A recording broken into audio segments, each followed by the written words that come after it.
Oh yeah, absolutely. So the question was, what operating systems are we going to be running on? The current plan is iOS first. We'll be addressing Android later in the year. The reality is, we've actually only been at this for a very short time, so we have to start somewhere. But we are fully aware of all the platforms. Yeah, Jerry's only worked on this for 48 hours. So you heard that earlier. Yes.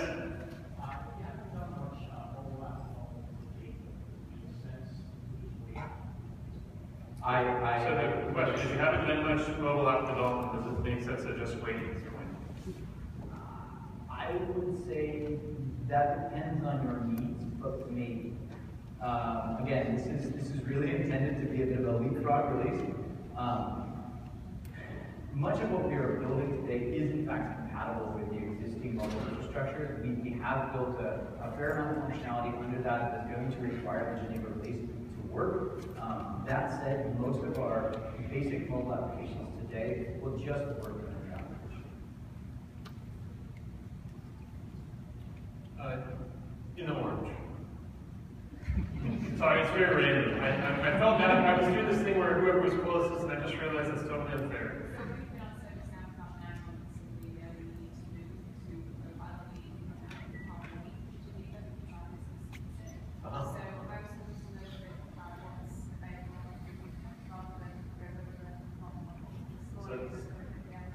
So the question is, what are the product differences between the current mobile product you can buy for Eureka or Fuji versus what we can offer in the new? Well, I think more specifically, wondering what is possible today versus what is possible tomorrow. We actually have another lab that's taking place tomorrow. It's a 2-hour lab. One of our fantastic engineers, Garrett, is going over all the functionality that's available in today's releases.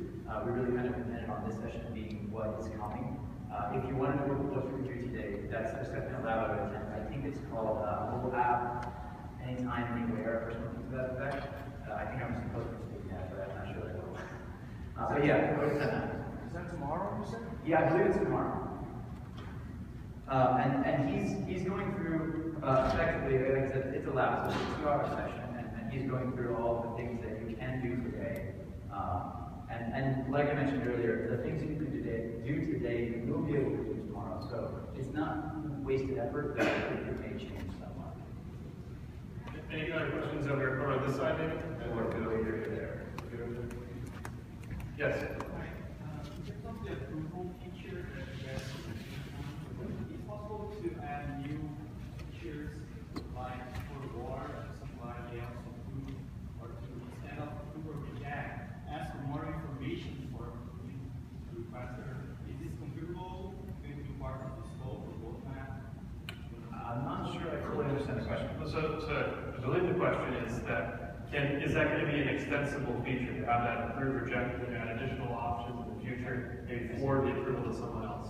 Today, that functionality is built on top of our e-signature plugin, which in fact wasn't compatible with our previous mobile. You have to go all the way back to our, 2007 mobile product. And that is something that is somewhat configurable, but it really is just an authentication layer. So it's something we might consider in the future, but today it really is just a way for you to say, hey, I want you to, I don't know best how to describe it, but today the way that it works is really on the web is when you approve, you would be asked for a username and password for an additional layer of confirmation when approving. In terms of adding configurable options for additional information, that's not something that we're supporting today. It's a fantastic idea, and it's something we're going to consider.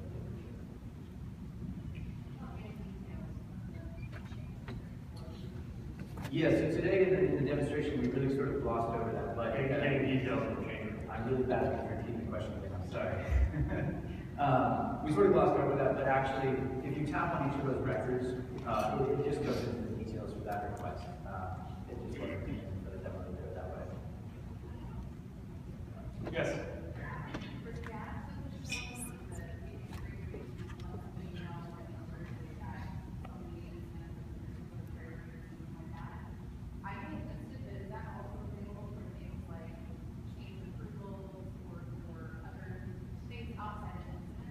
Yes. So the question was, can a badge on the application icon be more than just account incidents? And the answer is yes. This badging functionality was introduced actually can be derived from any list of any records within the system. Anything that's effectively a list, and those lists can be driven by filters, they can be change requests, they can be approvals, they can be incidents, any of those things. Extremely, extremely flexible. Yes, in the back. Can I just expand on that question? If you talk about many things, changes, what about the custom that's not part of the outbox? Yeah, so today, the question was, would this be applicable to custom pages, things that aren't out of the box? And the answer is today, no. We will be addressing some of the deficiencies in our existing mobile offering around custom pages. That's not something we're ready to speak to. But right now, those counts and the way that we're getting that information and servicing it is really coming out of the box with records. So anything that's sort of a custom composite of counts, we don't have a way to access that today, but we may. Any other questions? Yes. Sorry. So it looked like there was a lot of interaction, conversation going on in this mobile environment. How does something like the live feed today, is that going to eventually be incorporated as part of that, or is this going to expand on it for this current? So the question was, is some of the other social functionality in the platform going to be integrated in the mobile experience? Yeah, and the easiest, actually, something Troy might really answer best. In this particular case, everything we showed on mobile, we're piggybacking on everything that's in the platform. So in this case, we're piggybacking on top the ServiceNow Connect functionality that was demonstrated. I believe, Troy, maybe you can answer this. Today, those are separate. I don't know about the plans to integrate those. Yeah, the long-term vision is to completely integrate the social experiences across the platform, so it's regardless of whatever type of device you're on. And that's all because that's the expectation people have, right? When you go home and you use Facebook on your phone and then you switch to your desktop, it's not like everything that you liked and commented on doesn't exist anymore and you don't get the updates. So we currently, we're kind of in transition. Obviously, Saturday we're definitely, I'd say we're definitely over the hump, but we're not all the way at the bottom of that hill where we have complete one-to-one parity, but we're definitely going to get there, and all that data will be shared and consistent across all device types. Yeah. Anything else over here? Or you have to Teal back in. One of the things I didn't see the demo is I use one of the computers for approval and I'm sorry, what was that? I usually manage the almost single computers for the signatures of approval. Oh yes, in fact, I was going to ask that. Yeah. So the answer is yes, we will be doing that. In fact, today we demonstrated things like Touch ID around approvals, but the reality is we're going to be exposing a lot of this data functionality in a variety of ways, and we chose to demonstrate the most compelling of those. Truth be told, anywhere that there's authentication participating in this ecosystem, the likelihood of the service Touch ID there is very, very high. Yes. You mentioned earlier that you were going to expand to the other options. Yes. Do you have any idea of type of time frame? So the question was, what is the time frame? Since I'm the product, shouldn't I let you know when you're going to do your work? I don't know. So are basically the big questions are going to get to the Android ecosystem and what's the time frame? My theory on that is probably going to be about a 6-month delay. So iPhone will continue to be the focal point as far as new development is concerned, and big reason there is that he's a total Apple fanboy. But the other reason is because you only got a few devices to worry about. And I'm an Android guy, and I'm on an iPhone right now because I'm going to pay to work with that. But you've literally got thousands of devices out there in a while with so many different screen resolutions and sizes.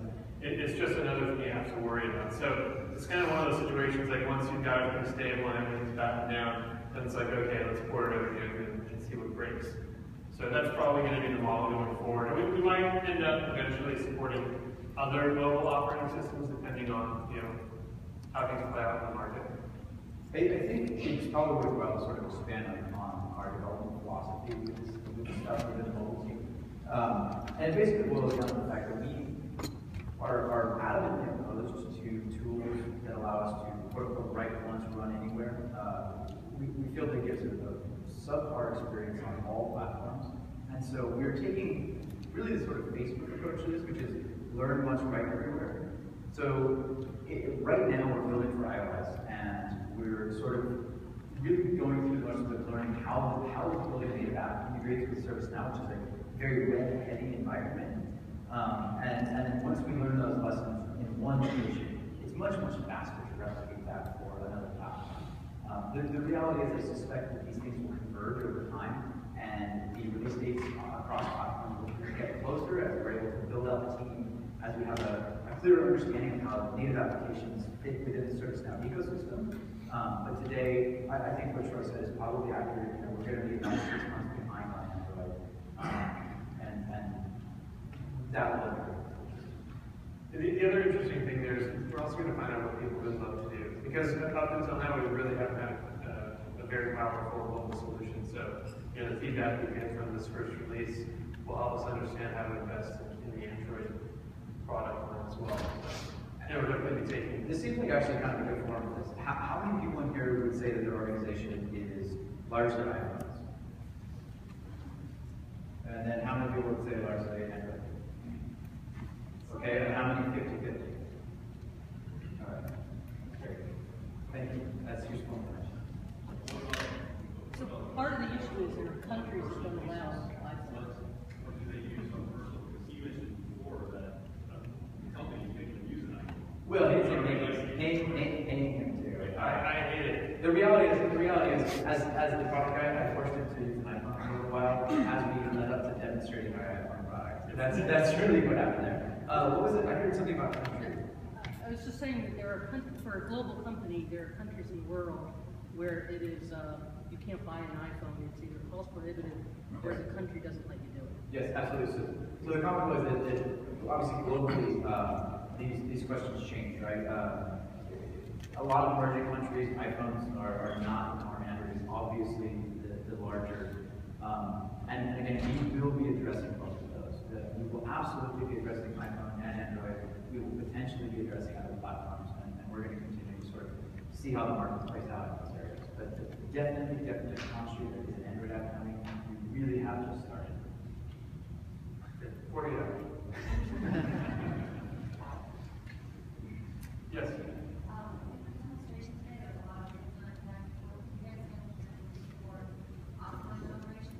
Yeah, so we don't have a concrete plan right now to do a lot of heavy offline support, but it's something we're looking into. So we understand the use case specifically. We understand it's if you're in some kind of environment where you have little or no intermittent connectivity out in the wild, or you're in some basement or whatever server, and you lose it and you get it right back. In the short term, we'll probably come up with some sort of solution that says, okay, these are the records you want to hold to take with you, the kind of work you're doing with this query.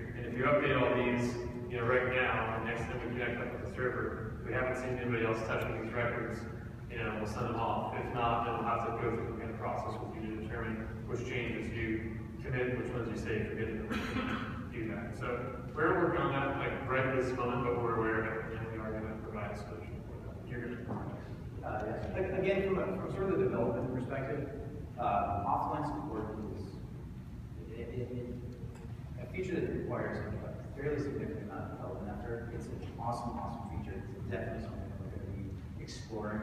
But the two kind of key areas, the reason we're sort of kicking that can down the road is that we're a little bit behind on our mobile operations. We really need to catch up. And sort of setting aside things like offline access allows us to move very quickly on catching up from a feature standpoint. And then there are all sorts of limitations that come with offline mode. I should say limitations, but there are lots of considerations with offline mode when it comes to data sensitive companies, And again, that's just something we're not ready to tackle as a development team yet. We're still very nascent. We're still a very small team within the company. But as we grow and as we're able to tackle those bigger challenges, we will certainly be looking at that. Yes. How do you configure if you want to add screen for team? We use the same screen designer using the browser, or is it something else? So the question is, how do you configure The answer is the exact same way you configure them in mobile today. In fact, the form layout, the gist of it is that today, any form that you create, in fact, if you create an application, will generate a mobile view of that form. Today, all of our mobile views, all the representations of those forms are pinned to that mobile view. And so you configure that mobile view, and that's what you get in the mobile app. So our current native mobile app works in the same way that the previous web mobile product did. I suspect that will change in the future, but again, starting from a simple place to begin. Any questions? Yes?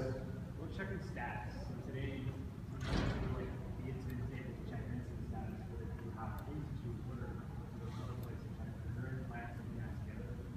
Global status check. You ask for global status checks just to check each of those types individually.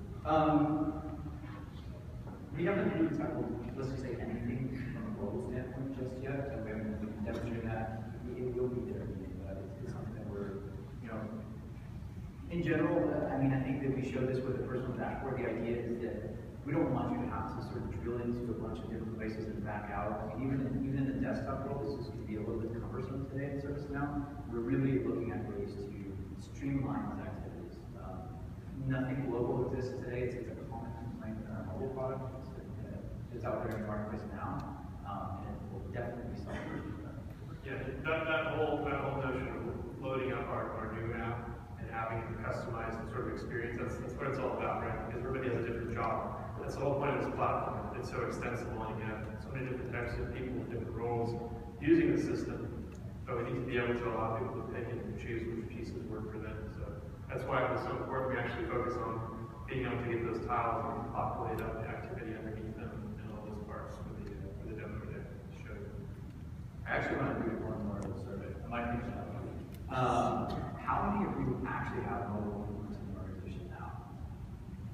Say that again? How many of you have mobile implemented in your organization now? How many of you are using ServiceNow's existing mobile offering? Tested button. Sorry. No, I wasn't there, so I was just taking my time. How many of you have tried to use your current mobile offering? Okay. All right. Okay. No, it's not. So there's a question from the manager. What can we expect for mobile browsers if you're not using the same iPhone? It's a great question. That's very good. Yeah, absolutely. The question is, what is the expectation of mobile browsers? And I'm not prepared to make any time commitments, but the mobile web falls on the same team that we're running for native applications, and our philosophy is that this should work really well. Obviously, the mobile web is not going to have quite as many of the integration points that we're going to be offering in the native world, but the truth is, there's no reason that the mobile web experience should be bad when the native app experience is good. And so these things are going to be so closely the same. It's going to be mind-blowing. Yes. How would we handle authentication? The question is, how are we going to be handling authentication in areas? And let me ask, do you today? Yeah. Sure. So in what we've done today, what we have right now is pretty standard authentication, using the ServiceNow authentication mechanism. But we plan to support all of the sort of widely supported authentication channels that ServiceNow has today. The truth is, I don't know what they all are. I have a security team I'm scheduled to meet with whenever we're done with knowledge. But things like single sign-on, SAML, which are sort of related. I don't know all these things myself too much, but we plan to support all of these functionalities. I know that that's kind of been a big limitation for some organizations. Our current mobile app actually supports single sign-on in most scenarios. We are absolutely. Here.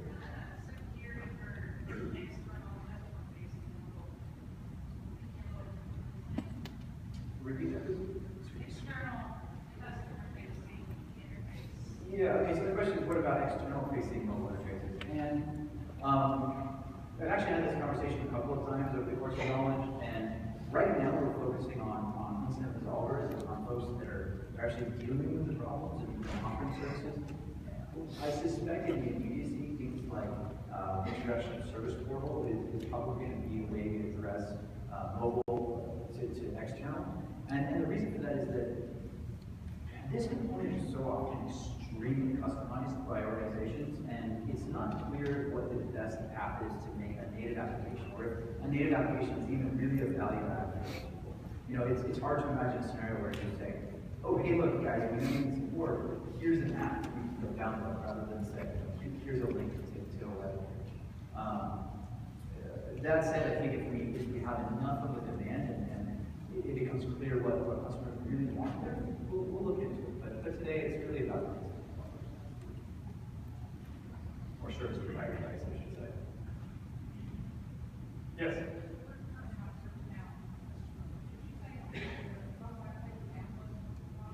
So the question is, does the mobile app be downloaded to the device? And the answer is today, yes. Well, this one's not been distributed. Distribution with mobile apps in enterprise organizations is often kind of a challenging topic to cover, just in general, even outside of ServiceNow or, you know. Today, we're looking at, and we only distribute via App Store. So you have to go to the iTunes Store to download the application.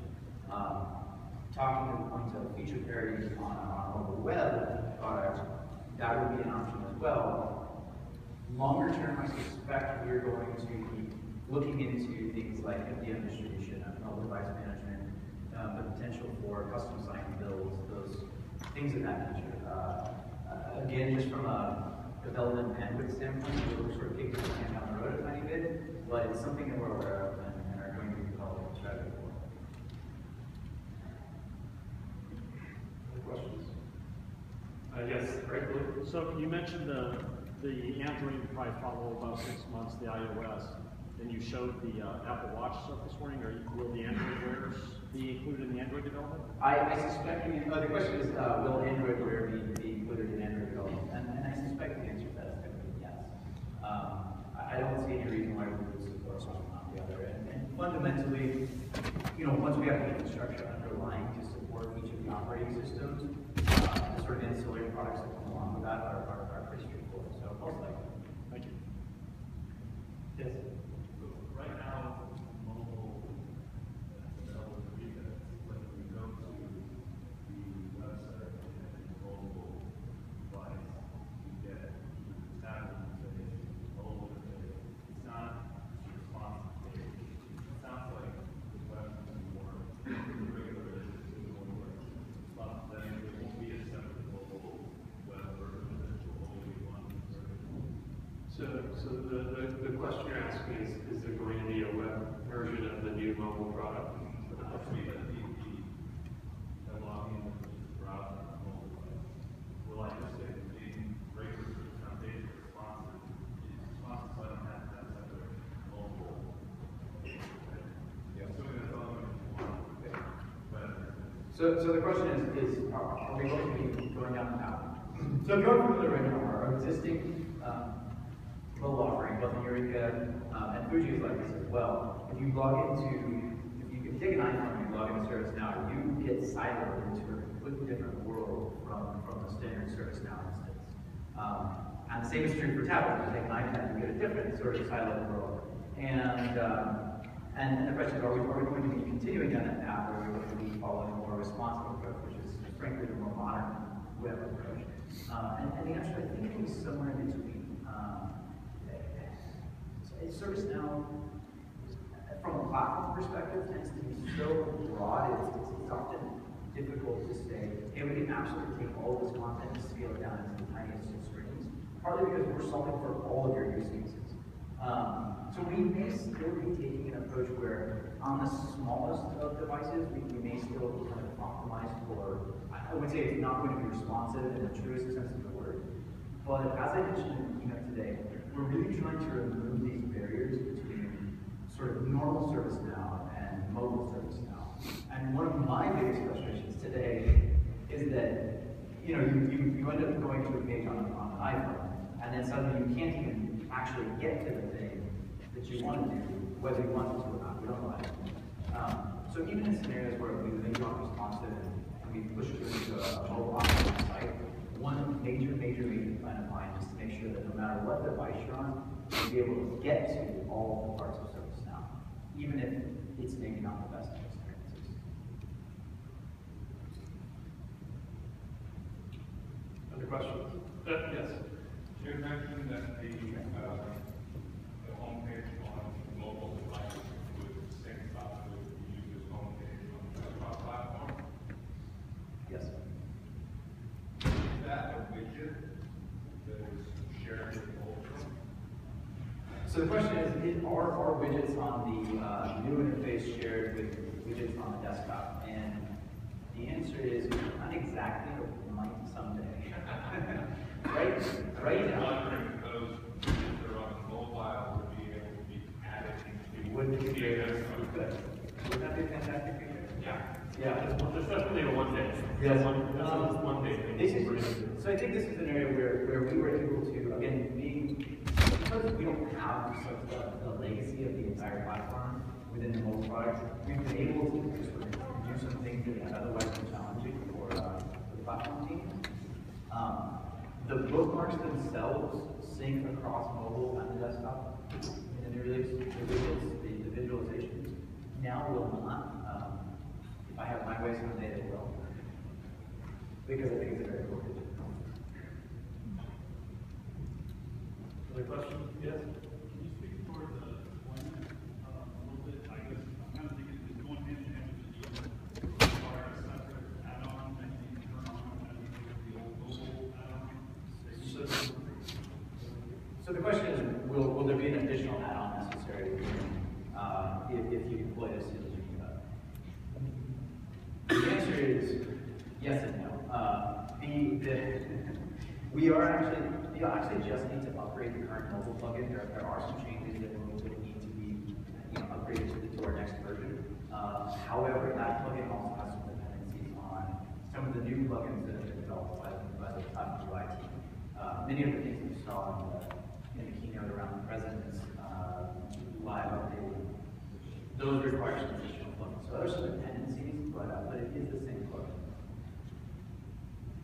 And then the app itself, will you update the existing app or require a separate app? That's a great question. The question is, will it be an update to the existing app? And actually, we decided that it may not be an update to the existing app. It's going to be all new.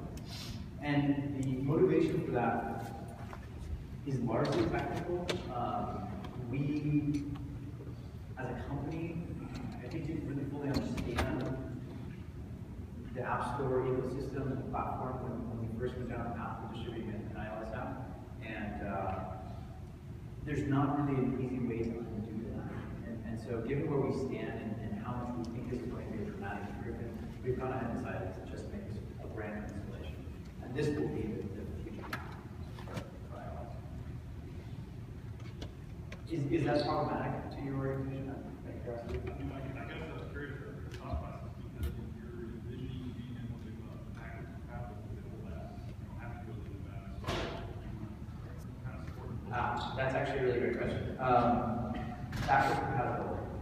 The new app, while not demonstrated in the keynote, because it's again not that interesting a feature to show it's new, will support legacy instances. So if you download come Geneva, when this app is available in the App Store, you will be able to download it and connect to a Fuji or prior instance without any issues whatsoever. And in fact, we'll be solving some of the Fuji complaints, like single sign-on will actually be solved for Fuji customers because the problem with single sign-on today is in the application on the phone, not in the server backend. So we'll be fixing some of those problems as well.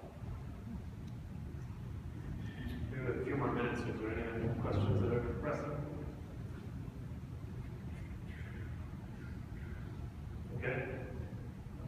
Well, I guess that's kind of it. I hope it was educational for everybody. I want to apologize for our lateness. There was a little bit of a scheduling snafu. So next year, I promise we'll be more prepared for this session. All right. Thank you very much.